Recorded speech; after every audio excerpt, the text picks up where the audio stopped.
Ya seperti kasus online saja. Sewaktu online yang gedung-gedung besar juga kan nggak bisa dipakai juga Iya akhirnya. betul Om. Tapi jemaat harus tetap bertumbuh. Gereja dan untuk mencapai visi misi gereja tersebut tentunya ada peran penting dari generasi muda juga ya Om ya. Oh iya betul, karena Betul, ya. generasi muda ini kan yang meneruskan gereja nanti. Kita nggak kebayang nih, misalnya gereja kita punya seperti Iya, begini, betul, Om. nggak kebayang nih. Ya, boro-boro punya gini, channel YouTube juga nggak punya Iya. waktu itu kan. Hendrik punya pacar nggak? Punya Om. Ah, Welcome to Show We Talk. Halo Jemaat Shalom, bagaimana kabarnya? Semoga sehat-sehat ya. Welcome to Show We Talk. Nah, apa sih Show We Talk ini? Show We Talk ini adalah kepanjangan dari Shalom We Talk. Di sini kita akan ngobrol-ngobrol dengan narasumber kita yang keren-keren tentunya ya. Yang akan membahas bagaimana Yesus Immanuel mampu menyelesaikan masalah di dalam segala aspek kehidupan kita. Saya di sini Hendrik Herawan akan menemani kalian semua, jemaat semua dalam episode pertama kita dengan tema pertumbuhan gereja. Telah hadir bersama dengan kita narasumber yang berperan penting dalam pembinaan dalam gereja, Om Nathan M. Retika. Halo Om, apa kabarnya Om? kabar baik. Ya, ini episode pertama ya? Episode pertama Om, Wah, betul. saya juga baru pertama kali nih kalau ikut podcast. Ikut podcast pertama kali Om ya. Iya. Gimana nih Om kabarnya akhir-akhir minggu ini sedang mengerjakan apa atau sibuk apa Om? Ya biasa sibuk urusan pekerjaan, juga urusan pelayanan, ada berkunjung juga ke gempa di Cianjur. Ya. Oh sama tim gereja juga Om, tim Ya, TPS sama gereja. tim gereja hari Jumat lalu dan juga Jumat dua minggu yang lalu. Oh oke. Gimana Om keadaan di sana gitu? Ya cukup memprihatinkan Kan ya. ya. Oke. Karena banyak rumah yang rubuh, juga banyak korban. betul, Ya. betul. Dan lagi kan Cianjur itu kan dingin ya. Lalu hujan, sekarang musim hujan. Jadi lumayan kalau tidur di tenda kalau hujan. Oh Ya. oke. Ya nah ngomong-ngomong soal gereja nih Om ya. Kita kan sempet juga ya waktu kemarin selama 2 tahun kita mengalami masa pandemi dan gereja juga sempet gak ada aktivitas ya, malahan ibadah juga sempat terhenti gitu. Nah, tapi akhirnya kita udah melewati semua ini dan kita juga kembali offline kembali ya ibadahnya ya. Tapi sempat juga online tuh Om. Iya. Bener ya Om ya? Iya, iya. Nah waktu itu kan ada beberapa perkembangan di gereja gitu. Nah gimana sih Om perkembangan atau pertumbuhan gereja selama masa pandemi kemarin itu? Ya, selama masa pandemi ini gereja-gereja juga responsnya berbeda-beda ya. Ada yang tutup total selama pandemi betul. sampai 2 tahun lebih baru akhirnya buka. Ada yang buka tutup. Nah, ada yang buka terus nggak pernah tutup, walaupun jadinya nanti ada yang sakit lah dan sebagainya. Iya, betul. Nah kalau dari Shalom, memang kita strateginya ya kita berdoa minta pimpinan Tuhan supaya kalau pada saatnya tutup ya kita tutup, pada saatnya buka kita buka gitu. Jadi supaya jemaat juga aman, juga pelayanan juga masih tetap berjalan begitu. Betul Om. Jadi tetap mengikuti peraturan dari pemerintah ya Om ya. Waktu Ya. pemerintah izinkan untuk buka ya kita buka. Kalau untuk online ya online berarti ya. Betul. Oke. Nah waktu kemarin kan berarti sempet juga ya Om ya ngalamin ibadah online di rumah. Nah tentunya jemaat juga ada nih Om yang kenyamanan atau udah ya nyaman aja gitu ibadah online di rumah gitu. Entah itu karena efisien gitu. Mereka jadi tidak perlu ke gereja, tidak perlu makan waktu untuk pergi ke gereja. Terus mereka juga bisa mempersingkat waktu, misalnya bangun tidur langsung ibadah gitu. Nah itu tuh hal yang salah atau gimana Om menurut Om? Ibadah online nyaman gitu, nyaman ibadah online di rumah. Mesti kita perhatikan begini, kalau ibadah itu kan bukan hanya mendengar firman, Ya, belajar betul. firman. Jadi berinteraksi dengan jemaat yang lain, ikut dalam puji-pujian dan sebagainya. Jadi memang kalau online saja itu mungkin hanya berapa persen yang kita bisa terima itu. Jadi memang kalau sudah sempat untuk mengikuti ibadah onsite ya sebaiknya ikut ibadah yang onsite. Seperti anak sekolah saja gitu. Anak sekolah juga selama 2 tahun kan online terus. Iya. tetapi orang tuanya jadi pengen pengen anaknya dikirim masuk dikirim karena masuk, kurang maksimal semuanya ya. Berarti kurang lebih ya sama kayak sekolah ya Om ya. Iya betul. Ibadah juga ya kalau bisa datang ke gereja biar lebih fokus, biar lebih Karena kalau berinteraksi mau juga. ngasih senyum kepada orang lain kan nggak bisa online. Iya betul Om. Atau mau menolong orang lain kan nggak bisa online juga. Iya. Tapi kan ada beberapa orang yang ya udah aja ibadah di rumah Om dengan nyaman. Iya. Tapi kan ya menurut saya gitu banyak distraksinya. Entah itu bisa tiba-tiba ada yang nawarin makan di rumah kan. Iya. Nah, salah nggak sih Om sebenarnya? Ya kita mesti lihat-lihat dulu kenapa mereka nggak datang onsite. Iya. Ada juga yang punya orang tua di rumah yang rentan terhadap kalau misalnya terkena COVID, sehingga mereka anak-anaknya cucu dibatasi nggak boleh keluar. Nah itu ada juga alasannya macam-macam. Ada juga yang mungkin komorbid atau ada juga yang belum divaksin dan sebagainya. Tapi kalau memang sudah tidak ada alasan, ya kita dorong supaya mereka bisa ikut onsite supaya bisa lebih maksimal, bukan saja soal beribadah tapi juga mereka berperan di dalam ibadah itu, ikut terlibat dalam ibadah itu. Betul. Ya. Pelayanan ya Om ya. Iya bisa pelayanan.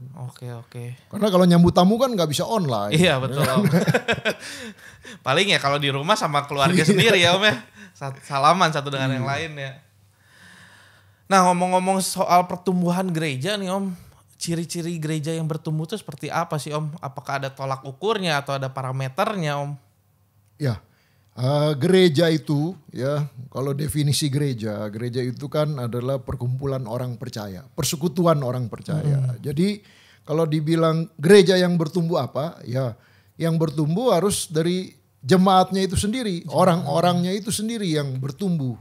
Nah, tapi ada juga yang bilang kalau gereja bertumbuh itu gedungnya misalnya. Nah itu mungkin hal yang sekunder lah gedungnya, karena ya seperti kasus online saja. Sewaktu online yang gedung-gedung besar juga kan nggak bisa dipakai juga akhirnya. Betul Om. Tapi jemaat harus tetap bertumbuh ya itu.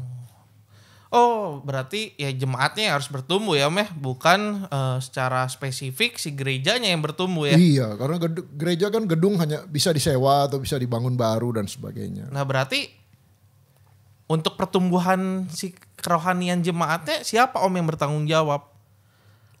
Ya, pertama jemaat itu sendiri. Dia harus berjuang, harus rajin beribadah, harus rajin mempelajari firman Tuhan, ikut pembinaan dan sebagainya supaya dia boleh bertumbuh. Tetapi sebagai pengurus komisi, sebagai tim pelayan juga ya bertanggung jawab.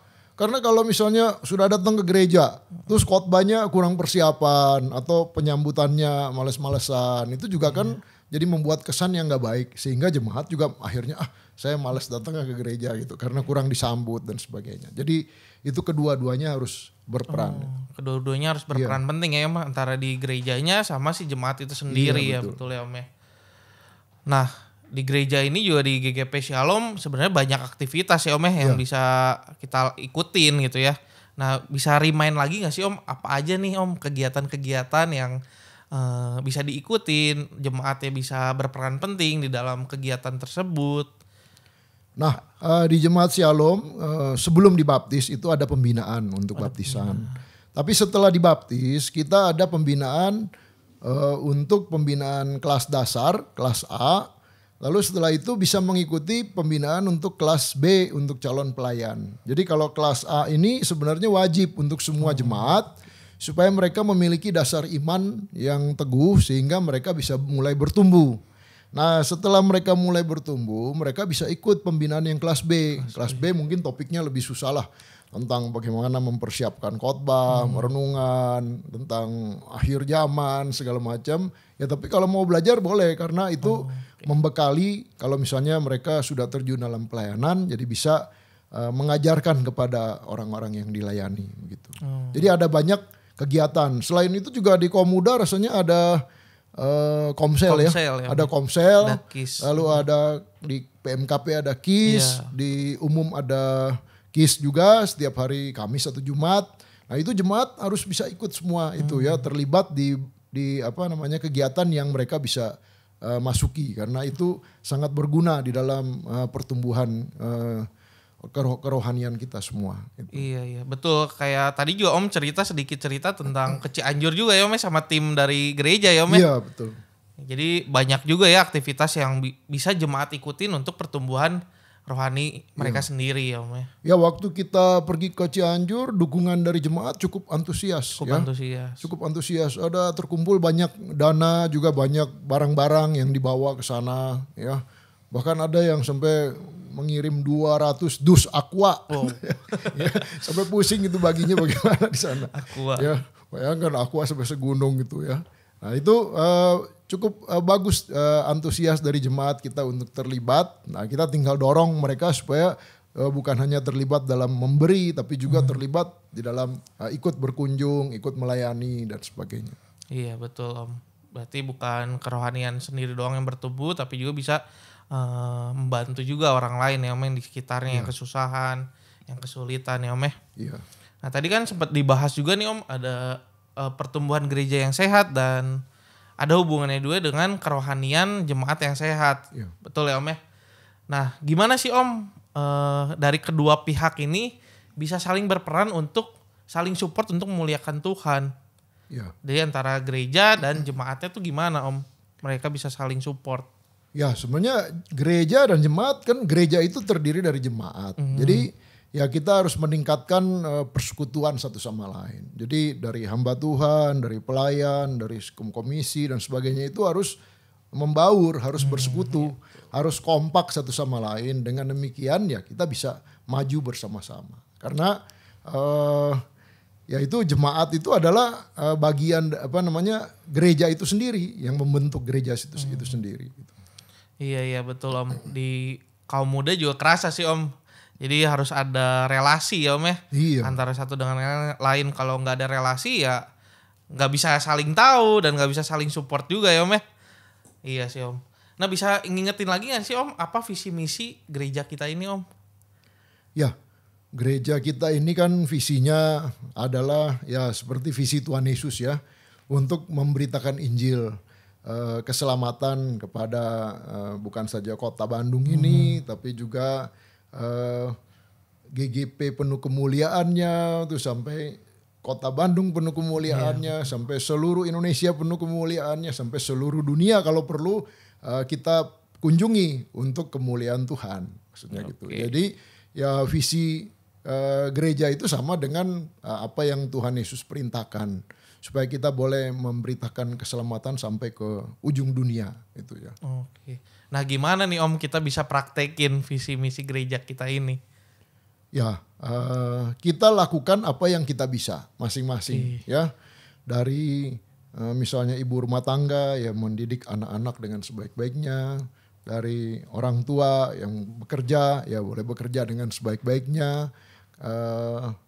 Anak-anak yang sekolah juga lakukan belajar dengan sebaik-baiknya. Yang melayani di gereja juga lakukan bagiannya dengan sebaik-baiknya. Nah dengan demikian nanti ya akan terasa kalau satu orang mengerjakan bagiannya dengan sebaik-baiknya, maka visi itu akan mudah dilaksanakan. Oke, nah kita juga kalau nggak salah ada 5P ya Om ya? Ya. Nah apa aja nih Om 5P itu Om? Khususnya gereja kita, gereja GGP dan GGP Shalom khususnya, Bapak Gembala sudah menetapkan visi dan misi yang lebih jelas, yaitu 5P. Nah 5P ini apa? Ingat aja Pancasila, ya 5 juga kan 5P. Jadi yang pertama persekutuan. Kita harus meningkatkan persekutuan jemaat yang hidup, ya. Terus yang kedua adalah pembinaan. Nah, jemaat juga harus ditingkatkan imannya, pengetahuan Alkitabnya lewat pembinaan yang cukup dan merata. Lalu penyembahan, ya pujian dan penyembahan itu juga harus hidup, ya harus penuh kuasa Roh Kudus, ya harus dengan penuh semangat. Gitu. Lalu penginjilan, jangan lupa penginjilan ke dalam, lalu penginjilan keluar. Seperti yang kita lakukan misalnya ke Cianjur dan sebagainya, membagikan kasih, ya itu juga termasuk penjangkauan ya. Lalu yang kelima adalah pengelolaan gereja itu sendiri juga harus dengan yang baik dan rohani. Nah itu yang dipesankan oleh Bapak Gembala untuk kita lakukan supaya gereja itu boleh mencapai GGP Idaman Kristus. Istilahnya GGP Idaman Kristus adalah apa yang Tuhan Yesus idamkan atau rindukan bagi gereja itu seperti apa. Nah itu yang 5P ini kita usahakan supaya kita bisa mencapai GGP Idaman Kristus gitu. Oke. Nah tadi di poin kedua saya lihat ada pembinaan yang cukup dan merata Om. Iya. Nah Om kan berperan penting nih Om dalam pembinaan di gereja ini. Nah gimana sih Om perkembangan pembinaan di dalam gereja GGP Shalom ini Om? Ya, kita usahakan supaya jemaat semua minimal bisa mengikuti pembinaan kelas A, ya. Dan cukup antusias jemaat kita ini, salut ya. Mereka cukup antusias mengikuti pembinaan. Sebelum pandemi itu kelas A itu sampai dibagi 2 kelas karena yang ikut sampai 80 orang, ya satu periode itu. Cukup banyak ya. Cukup banyak. Terus yang berikutnya 60 orang. Ya sekarang karena pandemi ya maklum lah, ya hanya belasan itu yang ikut. Tapi ini cukup antusias jemaat kita untuk mengikuti pembinaan. Ya kita pelihara semangat ini supaya setelah pandemi ini berakhir, kan nggak mungkin kita mau terus pandemi kan. Iya betul ya, Om. tahun depan ya nggak usah ada pandemi lagi lah. Nah kita berdoa supaya jemaat bisa lebih banyak lagi yang mengikuti. Oke, berarti masih ada ya jalan ya Om ya, jalan terus ya Om. Ya. Iya, betul. Ini sudah minggu lalu sudah kelas A yang terakhir ya. Kelas A yang terakhir Kelas A sudah yang berjalan, ya sudah mau diwisuda. Oh, Jadi ada tahun depan wisuda bisa juga. buka lagi kelas Iya, A yang baru. oke. Nah, Om kan udah puluhan tahun ya Om ya melayani di gereja ini. Boleh nggak Om ngasih tips untuk anak-anak muda nih yang agar tetap on fire gitu Om dalam melayani Tuhan gitu Om? Ya. Ya. Hendrik punya pacar nggak? Punya Om. Nah, kalau punya pacar kan pacarnya juga ingin supaya pacarnya itu selalu on fire kan? Iya betul. Nah itu juga sama ya. Bagaimana caranya kita supaya tetap semangat? Yaitu kalau kita tetap mengasihi ya. Jadi kita harus melakukan semuanya itu dengan berlandaskan kasih. Jadi bukan kita mencari nama, bukan kita mencari kekayaan, bukan kita mencari jabatan, tapi apa yang kita lakukan itu karena kita mengasihi Tuhan Yesus. Kalau kita mengasihi Tuhan Yesus, hujan-hujan juga pacar dijemput kan? Iya betul. Kan? Atau misalnya nggak punya uang, pacar dijemput juga kan? Dijemput Itu harus kita pertahankan semangat seperti itu. Karena kita bukan karena apa? Karena kita mengasihi Tuhan Yesus itu saja. Oke, berarti harus landaskan kasih ya Om ya. Kalau dalam diri kitanya aja nggak mengasihi Tuhan, ya semangat untuk melayani juga kendor ya Om ya. Iya. Ada di dalam Alkitab ditulis juga ada orang yang melayani bukan berdasarkan kasih, tapi ingin mencari uang. Ada yang ingin mencari ketenaran. Ada yang ingin manas-manasin orang lain. Ada juga ditulis itu ternyata. Aduh, ya tapi kita jangan mengikuti yang seperti itu. Kita melayani berdasarkan kasih kita kepada Tuhan Yesus. Iya, soalnya saya lihat juga di kaum muda khususnya kan setelah melewati masa pandemi banyak tuh Om para pelayan atau jemaat yang mungkin ya hilang gitu. Yang tidak balik lagi ke gereja, entah itu karena mereka nyaman di ibadah di rumah. Nah jadi ya berarti harus landaskan kasih dulu ya Om ya kitanya ya. Baru semangat itu bakal tetap jalan terus.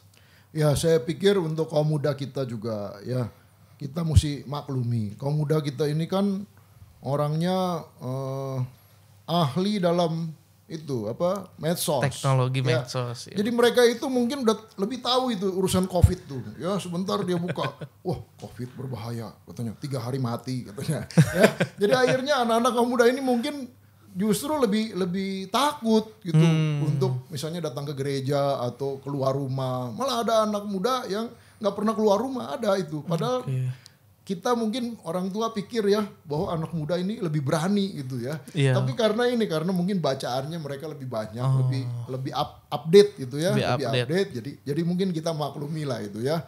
Tapi sekarang kan mereka juga sudah menyadari bahwa ini COVID sudah mereda dan sebagainya ya. ini mungkin saatnya lah ya. Memang juga anak muda banyak juga yang tukang tidur ya. Terus Iya Om, betul. udah keenakan tidur 2 tahun ya. Bayangkan jadi mau disuruh ke gereja lagi agak susah ya. Mesti didorong oleh teman-temannya. Ya terus terang aja ya. Itu mesti didorong ya. Bayangkan sebelum masa Covid aja, kalau udah sebulan gak ke gereja bagaimana coba? Iya. Bisa keterusan. Apalagi sekarang masa pandemi. Ya, jadi ya kita yang itu yang apa tadi poin 1 itu persekutuan itu ya itu tugasnya. Salah satunya mendorong satu sama lain untuk boleh mengikuti ibadah, mengikuti kegiatan pelayanan dan sebagainya.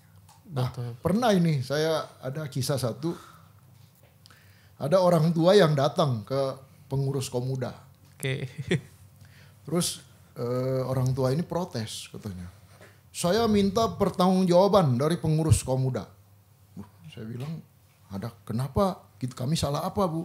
Katanya, anak saya katanya sekarang nggak diterima kerja di mana-mana karena kuliahnya berantakan katanya. Jadi akhirnya nggak diterima kerja di mana-mana.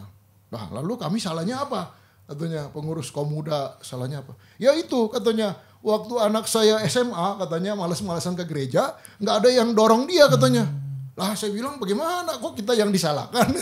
Ya, tapi itu orang tua ada yang protes gitu loh. Dia bilang, loh anak saya waktu malas ke gereja nggak ada yang dorong-dorong. Kenapa dulu nggak dipaksa katanya? Saya bilang, gimana mau maksa ya? Tapi ada loh orang tua yang rela anaknya dipaksa supaya datang. Ya, karena ya itu setelah udah berapa tahun menjauh dari Tuhan, akhirnya mungkin pergaulan dan sebagainya, jadi sekolahnya juga nggak benar dan sebagainya, akhirnya hidupnya tidak maksimal begitu, bukannya gagal ya, tapi tidak maksimal. Nah akhirnya yang disalahkan gereja. Nah kita jangan sampai seperti itu gitu ya. Jadi kita dorong, saling mendorong satu sama lain selama masih ada kesempatan, kita dorong teman-teman kita supaya boleh bertumbuh maksimal di dalam Tuhan. Gitu. Oke Om. Iya cukup prihatin juga ya Om ya. Tapi kan ya betul sih. Juga begitu. Iya tadi kan udah dibahas juga nih pertumbuhan gereja sama jemaat tuh ya kita saling menopang gitu ya. Dan itu yang menjadikan gitu kan, menjadikan maksimal gitu dalam melayani Tuhan ya Om ya. Nah ada gak sih Om harapan ke depannya gitu terhadap gereja untuk menghadapi new normal ini Om? Soalnya kan kemarin kita udah sempet offline terus selama pandemi online, terus sekarang new normal offline kembali Om ya. Ada harapan apa nggak Om ke depannya gitu untuk gereja GGP Shalom ini? Ya, gereja Tuhan ini sudah mungkin usianya sudah 2020 tahun. Wow, ya, udah lama ya. Sudah melewati berbagai masa. Ya, sudah melewati Perang Dunia I, Perang Dunia II dan sebagainya. Jadi ya di dalam setiap masa itu ada tantangan gereja itu. Nah, kita di masa ini ya, anak-anak muda kita juga jemaat Tuhan ini mendapat tantangan yang luar biasa ya. Masa pandemi ini belum pernah terjadi tantangan seperti ini. Tapi tantangan ini jangan kita patah semangat, tapi kita jadikan peluang ya. Karena di zaman pandemi ini juga terjadi peningkatan luar biasa orang-orang yang mendengar khotbah, yang mendengar firman Tuhan ya. Bayangkan kalau dulu mungkin ibadah cuma seminggu sekali. Sekarang ibadah 1 minggu bisa 10 kali. Ya, habis dari GGP Shalom, dengar pendeta Gilbert, dengar pendeta Philip Mantova, dengar pendeta ini, pendeta A, pendeta B. Bisa dihitung bisa 10. Ya, jadi ini tantangan tapi sekaligus juga peluang buat gereja Tuhan untuk boleh memanfaatkan peluang ini untuk menjangkau banyak jiwa. Oke. Ya betul juga sih Om ya.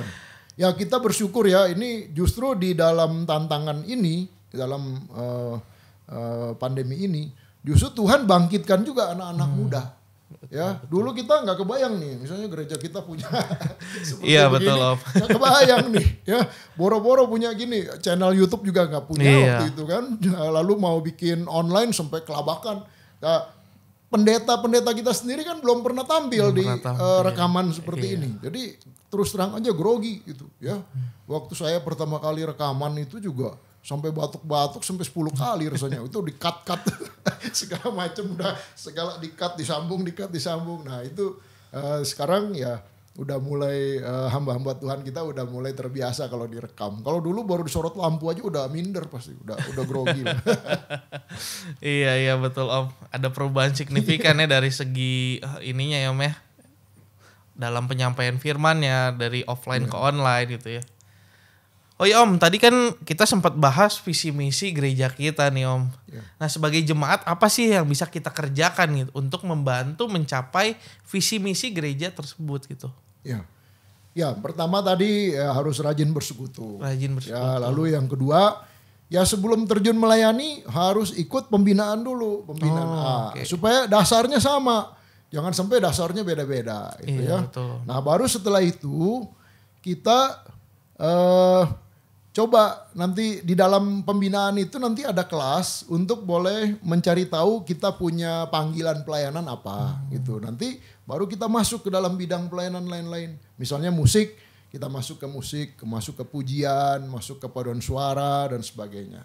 Jadi itu yang kita bisa lakukan gitu ya. Jadi mulai dari dasar dulu, ikut dulu ibadah, ikut dulu persekutuan, bergaul, bersekutu dengan yang lainnya, lalu ikut pembinaan. Nah setelah itu baru berkembang ya seperti sekarang ada yang ketahuan ternyata bakatnya di dalam kamera misalnya, dalam multimedia, ada yang bakatnya di dalam sound system, ada yang bakatnya di dalam perlengkapan, dekorasi dan sebagainya. Jadi kalau nggak terjun, bagaimana kita bisa tahu dia bakatnya apa? Gitu. Ya, apalagi kalau yang masih online di rumahnya, lebih susah lagi mau tahu bakatnya apa. Karena pendetanya kan dari jauh, terus tiba-tiba bisa tahu, oh yang ada di Kopo misalnya ini bakatnya ini kan susah. Ya tapi kalau bersekutu akhirnya bisa ketahuan. Oke, itu terbuka untuk semua ya Om ya, pembinaan itu ya Om ya. Iya. Semua orang bisa ikut ya. Iya. Oke. Nah tentunya juga ada peran penting dari generasi muda ya Om ya untuk pertumbuhan gereja dan untuk mencapai visi misi gereja tersebut tentunya ada peran penting dari generasi muda juga ya Om ya. Oh iya betul karena generasi muda ini kan yang meneruskan gereja nanti. Ya kan hamba-hamba Tuhan, majelis kan pasti akan berganti gitu. Ya generasi muda akan naik untuk menggantikan. Betul, regenerasi Om ya dari generasi tua ke muda. Nah kadang kan ada kesulitan juga Om dalam regenerasi itu. Nah yang gereja bisa bangun tuh gimana Om untuk membangun kerjasama antar generasi yang tua mungkin sama generasi yang muda? Ya jadi masing-masing kita punya kelebihan dan kekurangan. Mungkin generasi tua mereka punya pengalaman, mereka punya hikmat, tapi fisik sudah lemah misalnya. Iya, betul. Generasi muda fisik masih kuat, ipteknya tinggi dan sebagainya, tapi mungkin jalannya mungkin buru-buru dan sebagainya. Nah ini mesti saling menopang satu sama lain, kerjasama ya itu yang akan membuat pertumbuhan lebih bagus lagi. Oke, berarti ya saling menopang, saling kerjasama antara generasi yang tua dan generasi yang muda ya, karena kan generasi muda itu ya generasi penerus ya Om ya. Iya betul. Oke. Ya cukup membangun sih Om. Nah ada pesan gak Om terakhir nih buat seluruh jemaat di GGP Shalom Om dalam menghadapi baik itu new normal atau apapun dalam kehidupannya Om? Ya Tuhan telah menyertai kita selama pandemi ini ya, walaupun ada 1-2 saudara-saudara kita yang dipanggil ya di dalam masa pandemi ini. Tapi secara umumnya gitu ya dari jemaat Shalom dan juga jemaat yang lainnya Tuhan menjaga dan melindungi kita, menyertai sampai saat ini. Itu sungguh adalah anugerah Tuhan yang luar biasa. Ini kita pergunakanlah kesempatan yang Tuhan berikan ini. Kita udah lolos misalnya dari pandemi gelombang A, gelombang B, gelombang C, gelombang D dan sebagainya, segala virus itu yang sampai susah juga menghafalnya itu karena terlalu banyak variasinya kan. Ya, nah, kita bisa lolos sampai sebegitu banyak. Coba kita bayangkan di dunia berapa juta orang yang meninggal ya, di Indonesia saja mungkin 160 ribuan, 170 ribu orang ya yang meninggal. Nah kita bersyukur kalau Tuhan mengizinkan kita melewati pandemi ini, itu anugerah daripada Tuhan ya. Saya ingat waktu zaman sulit itu pandemi ya. Sampai pemakaman pun itu hanya mungkin 1-2 orang yang datang gitu. Iya. Jadi luar biasa waktu itu, sungguh begitu terbatasnya gitu. Ada yang nggak mau keluar rumah sama sekali dan sebagainya. Tapi kalau sekarang kita sudah bisa lolos, ini kita manfaatkan ini dengan sebaik-baiknya untuk melayani Tuhan. Ya, kita selama masih ada kesempatan kita beribadah kepada Tuhan. Selama masih ada kesempatan kita melayani Tuhan, melakukan apa saja yang kita bisa. Ya, nggak usah yang muluk-muluk ya. Jadi misalnya jadi ketua ini, ketua itu ya. Ya apa saja yang kita bisa lakukan, yang Tuhan berikan itu kita lakukan dengan sebaik-baiknya. Maka Tuhan akan memberkati kita dan mempercayakan yang mungkin yang lebih tinggi lagi kita. Amin. Ya, betul Om. Oke, terima kasih banyak Om sudah menyempatkan hadir, memberikan waktu untuk berbincang-bincang dengan kita semua. Nah mungkin kita bisa ketemu lagi di podcast selanjutnya Om ya. Waduh, ini podcast yang pertama aja udah grogi. Tentunya dengan tema yang berbeda lagi Om ya. Oke, terima kasih. Luar biasa ini podcast ini. Terima kasih juga buat jemaat yang udah menyempatkan waktunya untuk menonton acara podcast ini. Jangan lupa saksikan juga yang episode 2-nya ya. Sampai bertemu di Shall We Talk berikutnya. Sampai jumpa. Tuhan Yesus memberkati. Ya, sampai jumpa semuanya. Terima kasih.